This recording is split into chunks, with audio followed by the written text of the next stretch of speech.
دلوقتي مع التخطيط لكل اللي فات واللي جاي اللي هعمله، وهي مرحلة التخطيط للمشروع بتاعي، بمعنى ان انا ازاي احط استراتيجي امشي عليها علشان اضمن ان مشروعي كده هينجح، وان انا في تولز لازم اعرفها اتبعها علشان المشروع بتاعي اضمن نجاحه. هيكلمنا عن الموضوع ده دكتور سامويل نيلسون. هيكلمنا عن البيزنس بلاننج فور ستارت اب. دكتور نيلسون بروفيسور في ريادة الأعمال في جامعة نبراسكا ومدير مركز ريادة الأعمال في جامعة نبراسكا. Now I'd like to introduce Dr. Nelson to you. Dr. Nelson, welcome. We are happy to have you today. Yeah, it's great to be here. Good afternoon to everyone. Still morning here in Nebraska. I wish I was in Cairo with you all. I was just going to go through a few slides pretty quickly, and then I figured it'd be best to open it up to some question and answers regarding the business planning process. If any of you have started a business, whether you've actually put together a business plan or not, you probably still did planning to get it going. What we're starting to see here, and we've seen probably for the last decade, going on almost 15 years now, is we've seen a couple different types of approaches to business planning for startups. And so I'm going to go through some of those today, just very briefly, talk about some advantages and disadvantages to both, why I think it's beneficial to take multiple approaches to plan your startup, and then really just open it up to you all for questions. So why is it important?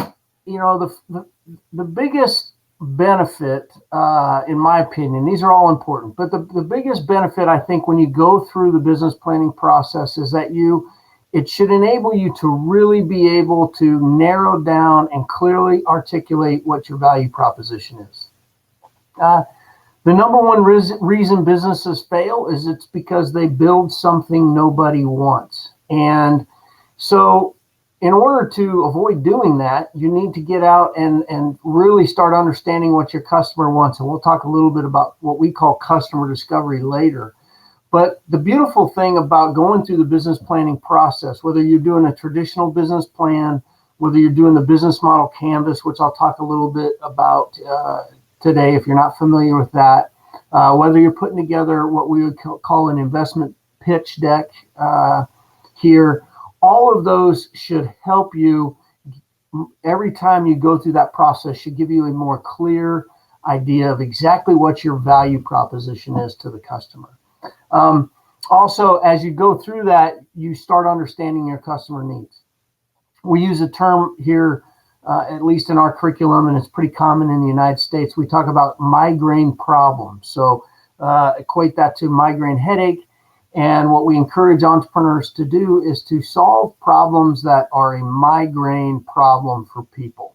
That tends to be what's going to get that's where you're going to find a very successful business, a very scalable business. If you go back and you look at the success of Microsoft, you look at the success of Amazon, you look at the success of Ford, you look at the success of Toyota, you know, a lot of the companies that we've heard about around the globe, they have solved, they got their start by solving a migraine problem. And you solve that by understanding what your customer needs.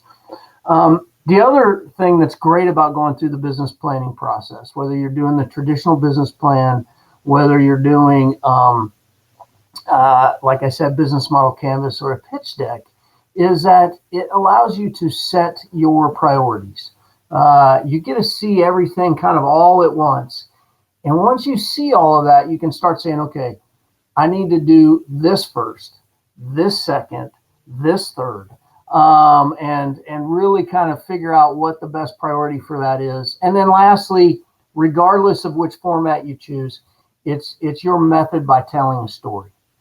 And if you think about starting a business, what you're doing is you are bringing something into creation, right? You're creating something, you're bringing something into existence. And that process requires you to sell a vision to other people that they believe, right? And so it's all about telling a story. You're creating a different version of the future. by bringing this business into existence. And because you're doing that, people don't know what that looks like. You have to show them what that's going to look like. So the business planning process is really the process by which you're telling the story of what you're going to do, how you're going to benefit society, how you're going to solve problems, how you're going to build your community. And you have to build that in a way that really starts getting people to believe that. And I think the beautiful thing is that's where the power is. That's where the power is in the business planning process. That's what enables you to really drive change in your community. And so it's a tedious process.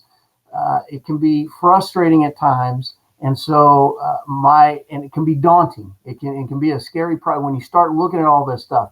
My words of encouragement are, it's worth it. It's going to help you answer the questions you need to get answered. It's going to help prepare you to bring this organization into existence. It's going to help you determine what changes you need to make. And if you do those things, it will pay. It will pay what we say, pay dividends in the long run. So we'll go through, talk a little bit. So like I said, I'm going to cover three different tools today, very briefly. So I only have 30 minutes. Obviously, I'm not going to be able to go completely into depth on these.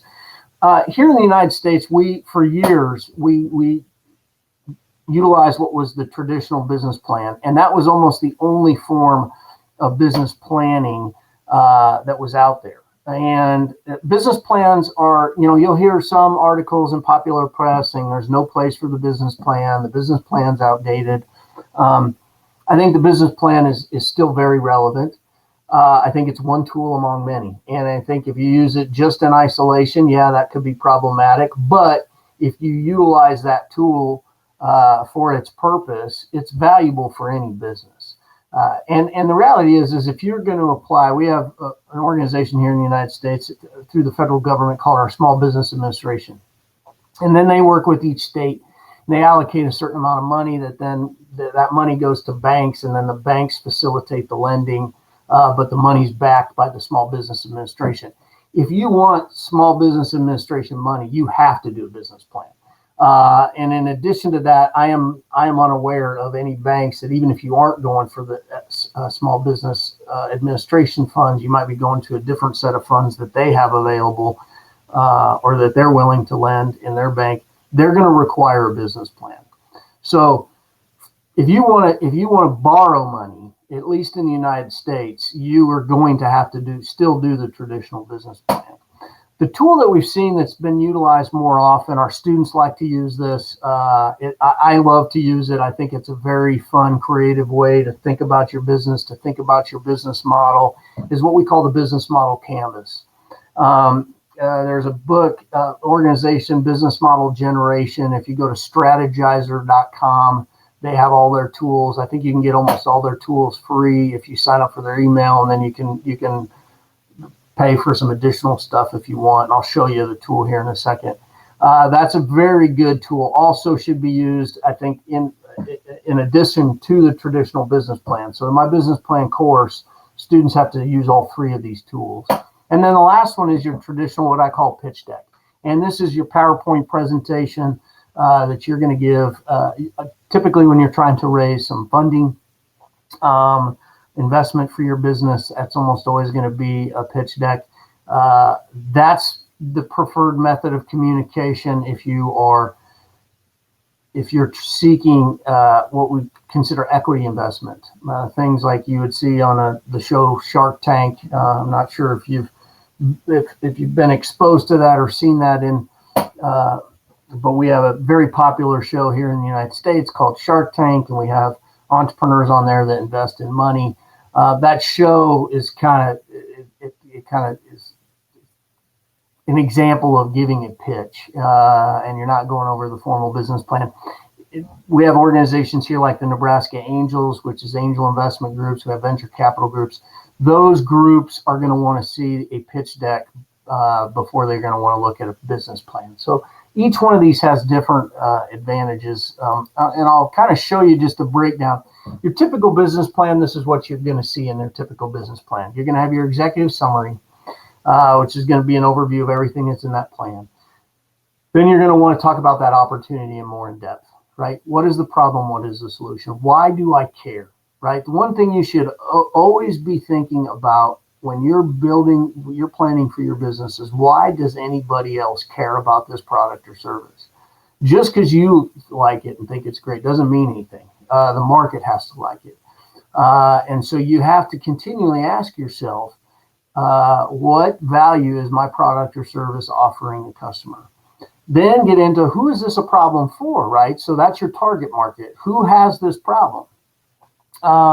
The worst answer you can probably give in a business plan or a pitch for that is everybody. I am unaware of anyone, any product or service that everybody needs. Even if you say, well, everybody needs water. Yeah, everybody needs water, but everybody is getting their water in some modified way. So the target market's going to even be different. There's going to be different target markets for something as ubiquitous as water. And so you've got to figure out exactly who your target market is. Then you have to figure out who are you competing with that's providing that same level of value. Also, the worst thing you can put in a plan or a pitch regarding your competition is that there isn't any. There is always competition. Even if you're coming up with an entirely new product, a new industry, and there's nothing like it, you're still competing with what existed before. So if I came up with the ability to let's say I could teleport myself over to Egypt within 5 seconds, you'd say there's nothing that exists like that. Now, obviously, that's a technology that I doubt we'll ever see. But if, let's say it comes about, it's still competing with ships and airlines, and there's other ways that I could get over, forms of travel I could take to come see you all in Cairo. And so there's some competition. It's just indirect. So always know the other ways that your people are getting their problem solved and what companies are providing that. Then once you've laid that out, you've said, hey, here's the opportunity. This is why you should care about what I'm trying to get done. Then you want to get into, how am I going to do it? How am I going to get this done? And that's the execution phase. And so then more specifically, you get into marketing and sales, you get into the operations piece. And then really one piece I see people miss, and if you take away something today, I hope this is part of it. Milestones and metrics. When you're telling a vision of the future, remember that the best predictor of future behavior is past behavior, meaning that you want to tell the audience what you have done, because if you can show what you've done up to this point, hence milestones as you've already achieved, it's going to make it that much more believable when you put out new milestones that you're going to achieve in the future. And you've created that vision that people can see and say, okay, yeah, I can see this company, I can see this happening. I believe in this team. And that gets into that last one, which is, why are you the right team to make this happen? So what's the opportunity? How are you going to get it done? Why are you the right team to get it done? And then get into the financials. Always make sure you thoroughly understand your numbers. Two things to think about. You should always really get a good handle on when you're starting a business that people are going to want to understand, whether it's a bank that's going to loan you money or someone that's going to invest in you. What is your customer acquisition cost? So how much is it going to cost you to acquire each new customer? And what is the lifetime value of that customer? You want to determine what that is pretty quickly, because I've seen a lot of businesses where the lifetime value of the customer was almost the same or very little above the customer acquisition cost. Well, that's a bad business model. If you're going to barely get as much money out of the customer as it took you to acquire them, you're leaving no money for profit. If something doesn't happen, if you don't hit your numbers, you want your lifetime value of your customer to greatly exceed the cost of acquiring them. And your business plan should help you determine what that looks like. And those things should feed your financial plan. My personal preference on finances, simplify them as much as possible, validate that the numbers that you've come up with are as close to reality as possible, but also acknowledge that in the beginning you are truly making this up. That's what most of my students and companies I consult with, they always say, Sam, how do I know? How do I know this is the right number? I just need to know that this is how many I'm going to sell in the first month. How do I know that? And my answer is always, you don't, and you will not, because even the businesses that are in existence, they're doing forecasts, but that isn't knowing. That's taking the best guess you possibly can and going with it. And that's what you have to do through the whole business planning process. And that's where I think a lot of people struggle, is there's a lot of ambiguity in it and a lot of uncertainty. And those two things really can be stressful. And so one of the things I would tell you to do is make sure that you find ways to cope with that ambiguity and that uncertainty. Also acknowledge that if you're feeling that, it's normal, right? The topic of the conference is the new normal. What I would tell you is a very normal part that will stay normal in part of the business planning process is uncertainty and ambiguity. And your job is to bound that uncertainty and to reduce that ambiguity for everybody else, so that you can tell them a really good story that they believe in and they can get behind. So this is the business model canvas. There's 9 building blocks. Very different. I want to show you one of the things that is really different in terms of these approaches, and I love the difference. If we go back and look at this, even if you were to write this out in the plan format, it's very linear. Step 1, step 2, step 3. And what I would tell you is that's the fault of the business plan. That's the downside of the business plan, is it treats this as a very linear process, and it's not. Starting a business is not a very linear process at all. It's very iterative, somewhat chaotic at times, and is not nearly as linear as I think we would like it to be, but it will never get there. So what's beautiful about this, then, the business model canvas, is this really allows you to it's not forcing you to think in that linear fashion. And so if you're with your team, what I suggest you do is you take this business model canvas, like I said, go to strategizer.com, strategizer with a GY in it, and get yourself, download one of the templates. If you can, if you're working with a team, I always just blow it up as big as you can get it on paper, or even just draw it on a whiteboard. Like, just take this and then just go draw it on a whiteboard, and then get sticky notes and start writing these things out. Who do you think your customer segments are? Who do you think, what do you think your value propositions are for your business? Those are the first 2 places you should start. So if you say, how do you fill this out? You can go in whatever order you want, except you should start with value proposition or customer segments. I don't care which one of those 2 you do first. You just have to do those 2 first. Then you start filling out the rest of this. I think this is actually a better place to start a lot of times than the business plan.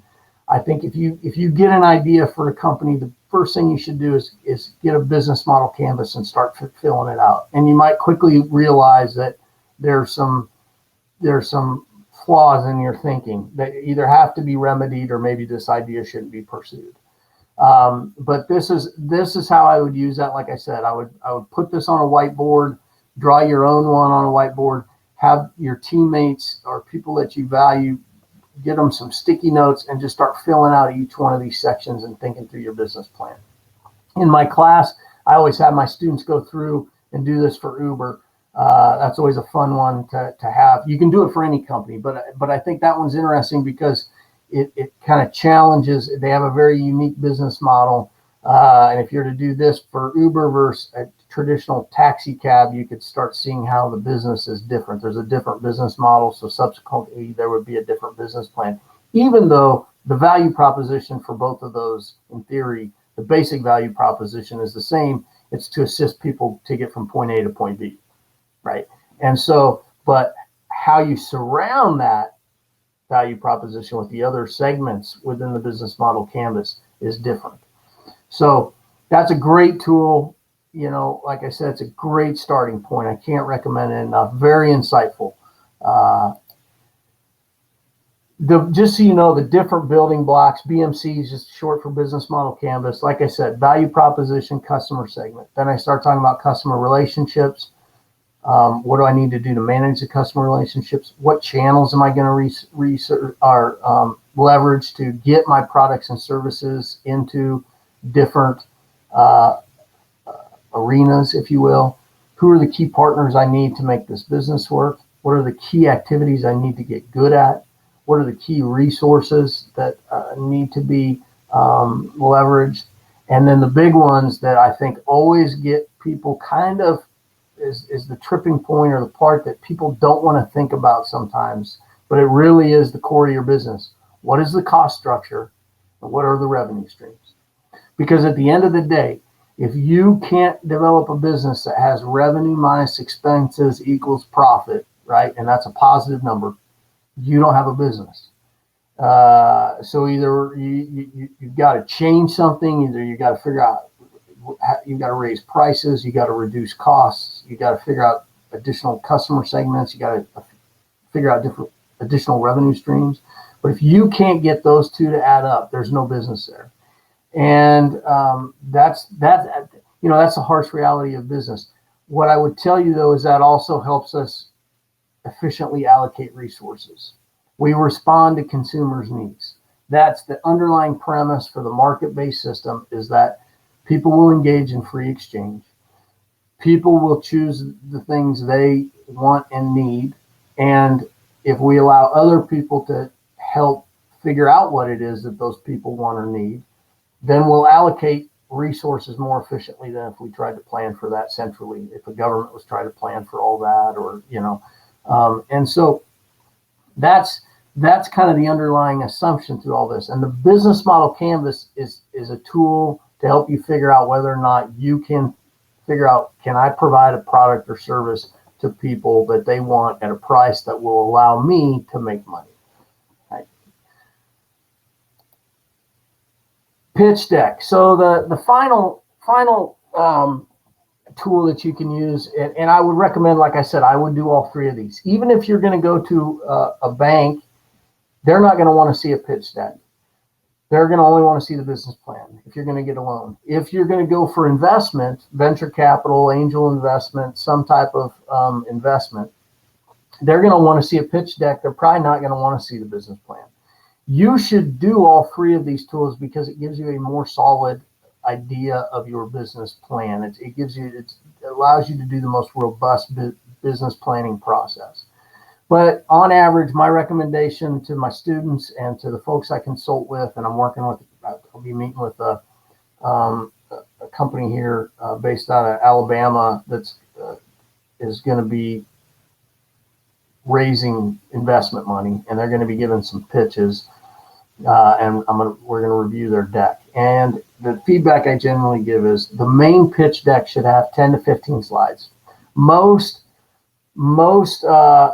forums that allow you to pitch for investment, they'll give you about 15 minutes and then about 10-15 minutes Q&A. There's usually about a 30-minute slot for companies.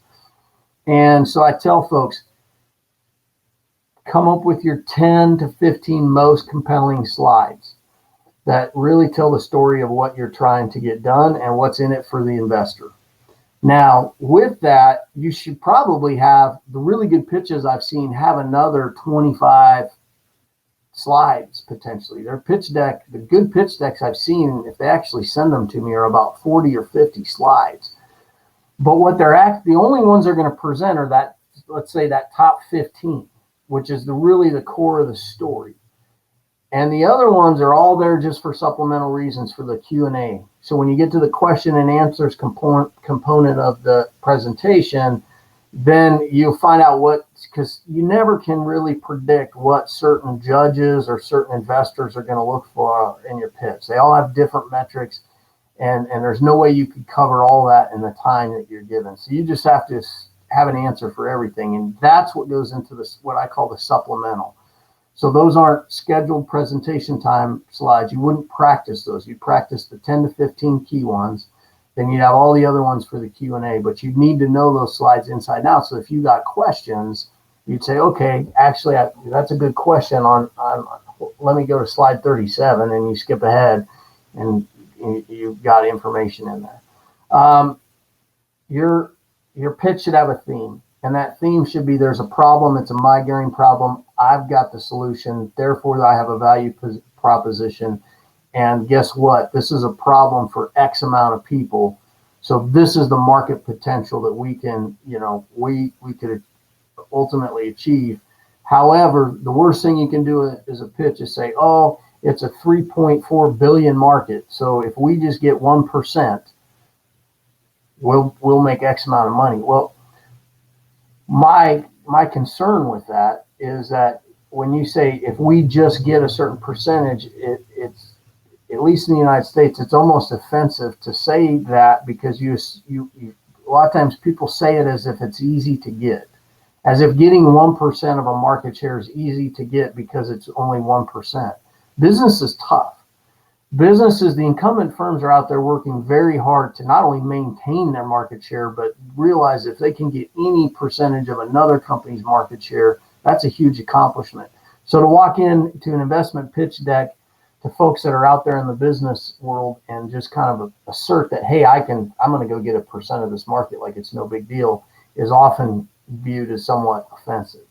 And so don't take that approach. However, it's a tricky balance, because you need to show them that there's a big enough market there that this is worth their investment. So, it's that balance between showing them what's possible, but also being realistic and humble about what you can achieve. Then you got to convince them, hey, this is why we're the team that's going to make this a reality. We're going to go get this done. And that's a big part of it. The last thing, I just can't stress this enough. And I think people get too excited to go start writing their business plan or doing their pitch deck. And I don't want to be I don't want to discourage anyone or diminish their excitement. What I'll tell you, though, is I see too often is folks haven't validated whether they have a customer and how many customers they have. They don't go out and do customer discovery. So now that I've went through all the tools to plan for your business, I'm going to tell you, before you go do a lot of that, you need to get out and talk to customers. The recommendation I have is, and this is from Steve Blank out of Stanford, if you ever really want like some really good information, just Google Steve Blank, Blank, Stanford. He's got a lot of free information out there, a lot of videos. He helped a lot of the companies that are big name now in Silicon Valley get started. He will tell you you should do a minimum of 100 customer interviews before you start really putting any serious money or time towards a business venture. You should go out and talk to 100 customers, and not surveys, but customer interviews. And if you go Google Steve Blank and look up on YouTube, there's some videos where he kind of walks you through how to do a customer interview. That you should shoot for doing 100 of those.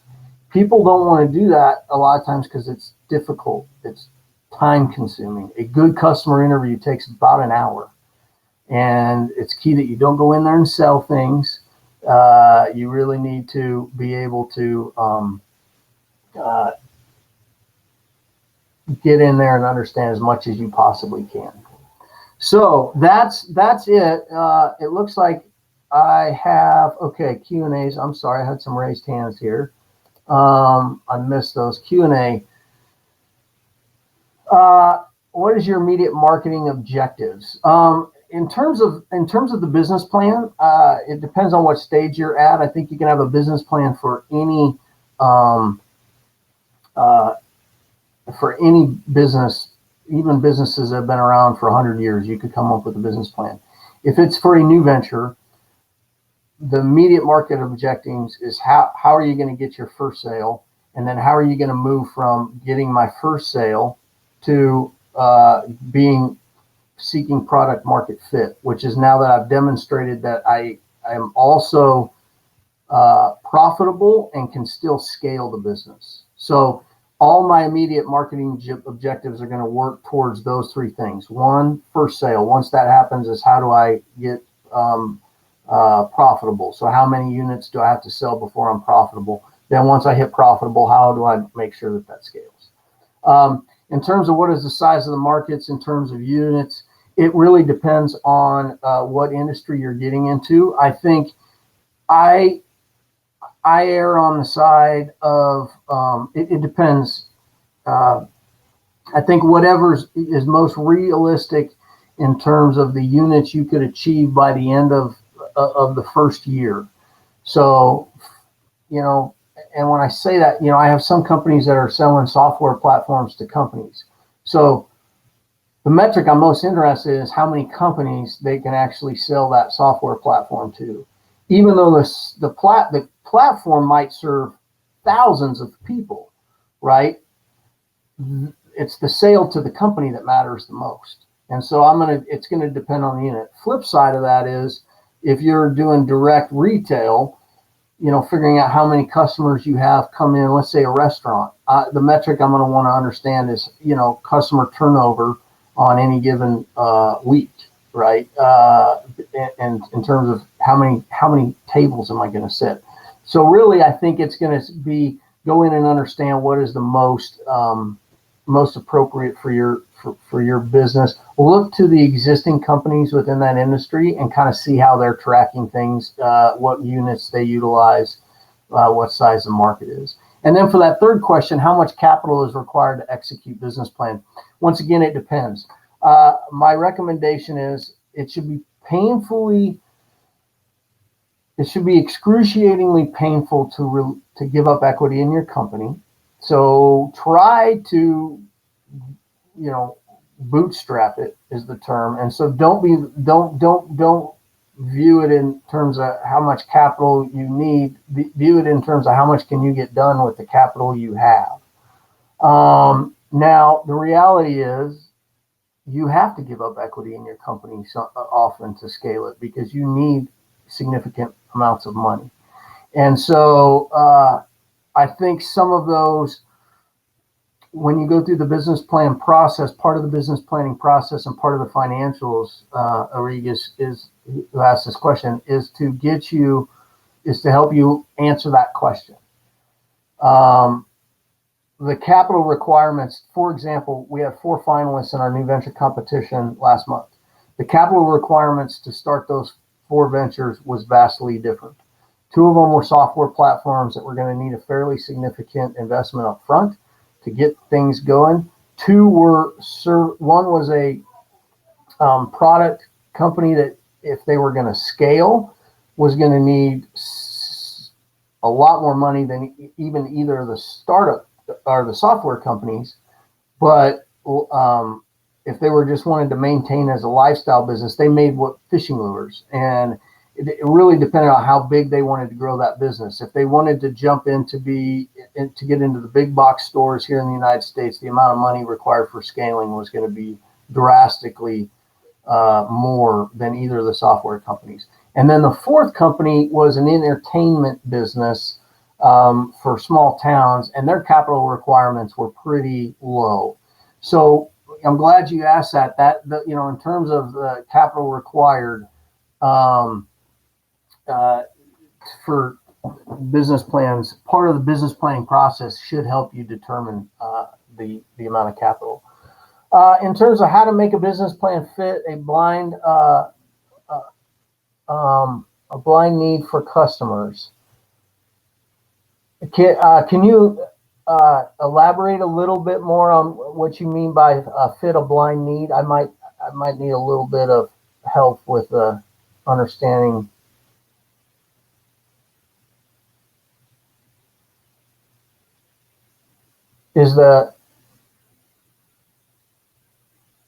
I'll skip to the next one. If the person asks the question on how to make a business plan fit a blind need for customers, if you could provide a little bit more clarification on when we say blind need for customers. I'll go to the next question. What about if there is a massive need, but the idea already has been implemented? Here's I've actually seen this happen a lot, where we call them the first followers. So you have first to market and first followers. So if the idea has already been implemented, but there's still demand, meaning whoever's implemented it isn't able to satisfy demand, that's actually a really good place to start a business, because first followers can learn from the first to market's mistakes, and they're also able to and learn to see kind of where the market's going. So when I talked earlier about the business plan being able to reduce that uncertainty, a business that's already been implemented has started to reduce that uncertainty. So some of that's already been done. And sometimes it's that second business that comes in and sees all of the untapped potential that hasn't been reached. Now, if the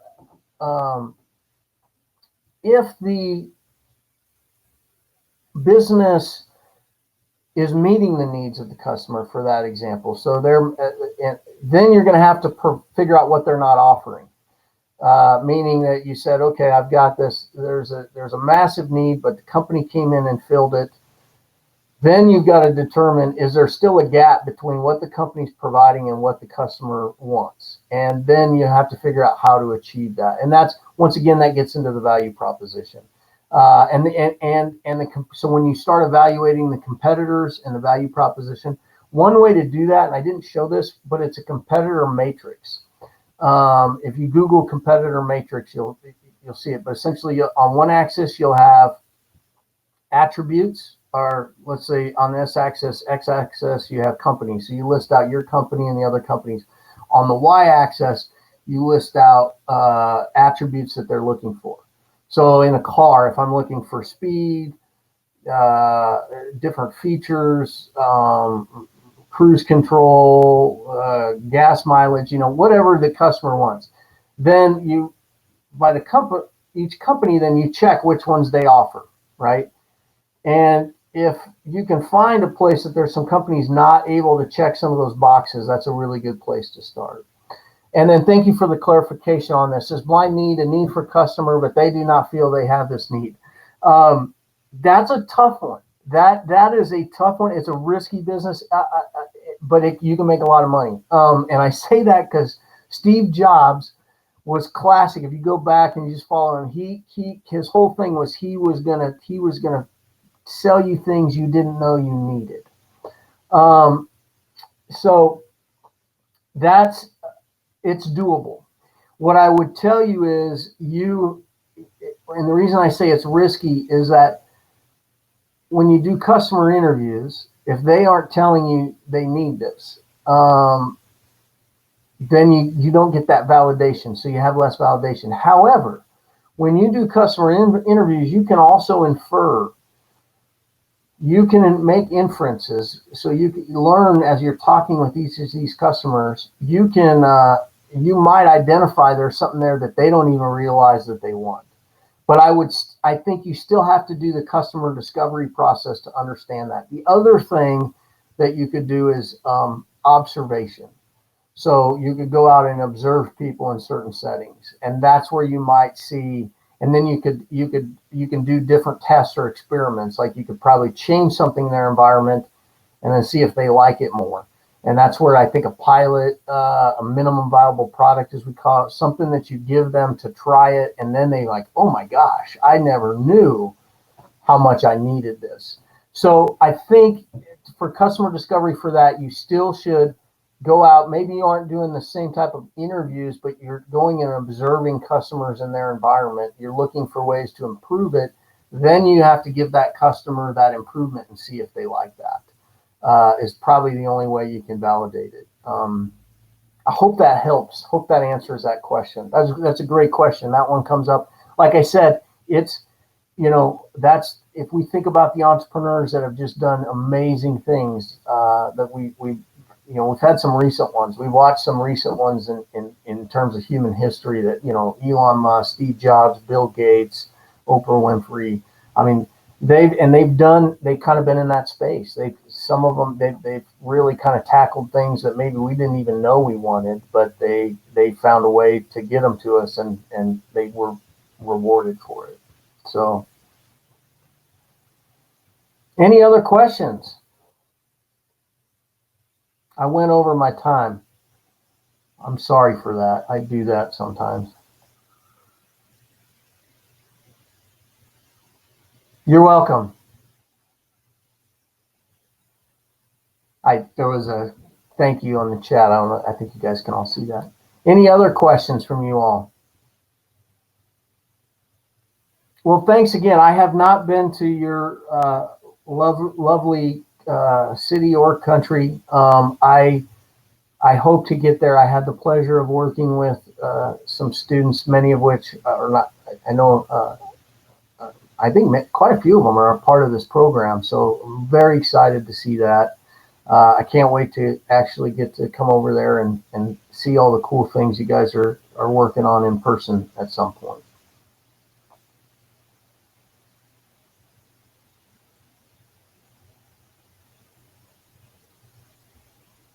Yeah, I'll put it in the chat right here.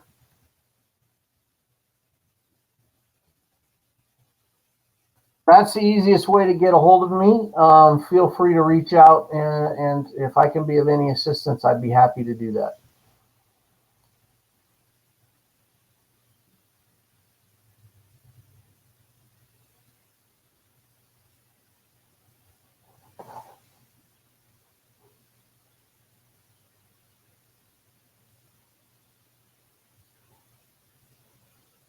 Any other questions?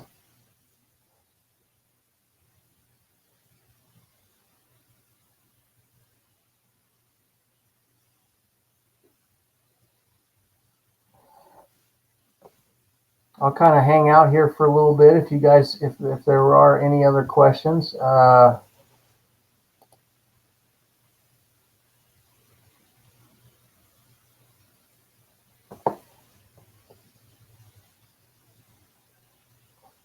Otherwise, it looks like I think you guys can head off to your next sessions.